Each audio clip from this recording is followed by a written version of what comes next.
7 நாள் விடாம சேலஞ்ச் பண்றோம்னு சொல்லியிருந்தோம். அதுல இன்னைக்கு டே 2 என்ன சேலஞ்சுனா 20 ஜக்லிங் போட சொல்லி ஒருத்தர் கமெண்ட் பண்ணியிருந்தாரு. நம்ம 20 ஜக்லிங் போட விருப்பம் போல 30 ஜக்லிங் போடலாமே ட்ரை பண்ண ஆரம்பிச்சிட்டோம். ஆரம்பத்துல ரொம்பவே நம்பிக்கையா இருந்தேன் 30 ஜக்லிங்லாம் போட்டுருவந்துட்டு.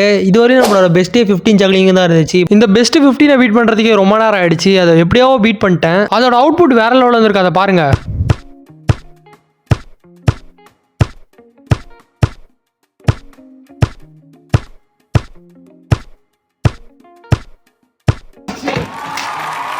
எப்படியோ 15 பீட் பண்ணிட்டோம். அடுத்து என்னது, இந்த 15க்கு மேலே ஒரு ரெக்கார்டு வச்சிருந்தோம். அந்த ரெக்கார்டையும் பீட் பண்ணணுன்ட்டு ரெடி ஆகிட்டேன். அடுத்து ரொம்ப நேரமாக நான் ப்ராக்டிஸ் பண்ணிட்டே இருக்கேன். என்னால் அந்த ஒரு 16 பீட்டே பண்ண முடியல. என் மைண்டுக்கு தோணிச்சு இதோட இதுக்கு மேலே இது பண்ண முடியாதுன்னே தோணிடுச்சு. ரொம்ப நேரம் பண்ணிட்டு இருந்தனால கொஞ்ச நேரம் பிரேக் எடுத்துக்கலாமேன்ட்டு கொஞ்ச நேரம் ரெஸ்ட் எடுத்துட்டு இருந்தேன். அந்த ரெஸ்ட் எடுத்துட்டு முடிச்சுட்டு வந்த உடனே இப்படி ஒரு அவுட்புட் கிடைக்குன்னு எதிர்பார்க்கவே இல்லை.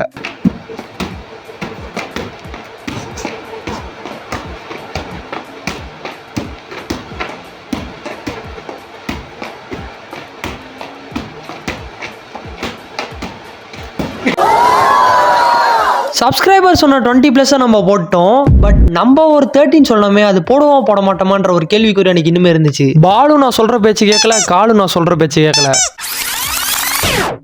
ரொம்ப நேரம் ட்ரை பண்ணிட்டு அந்த 30 பக்கத்துல கூட நெருங்க முடியல. ரொம்பவே கடினமாச்சு. சரி கொஞ்ச நேரம் பிரேக் எடுத்துட்டு மறுபடியுமே பண்ண ஆரம்பிக்கலான்ட்டு பிரேக் எடுத்துட்டேன். பிரேக் எடுத்து முடிச்சு வந்து பண்ணா மறுபடியும் 20+. ஆனா 30 பக்கத்துல நெருங்கவே முடியல. 20+ அடிச்சிட்டோம் மறுபடியும்.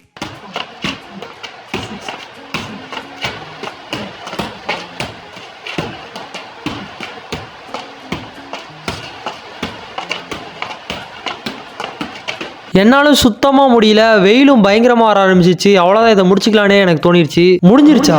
உங்க ஹீரோ தோத்துறானா? அவ்வளவுதானா?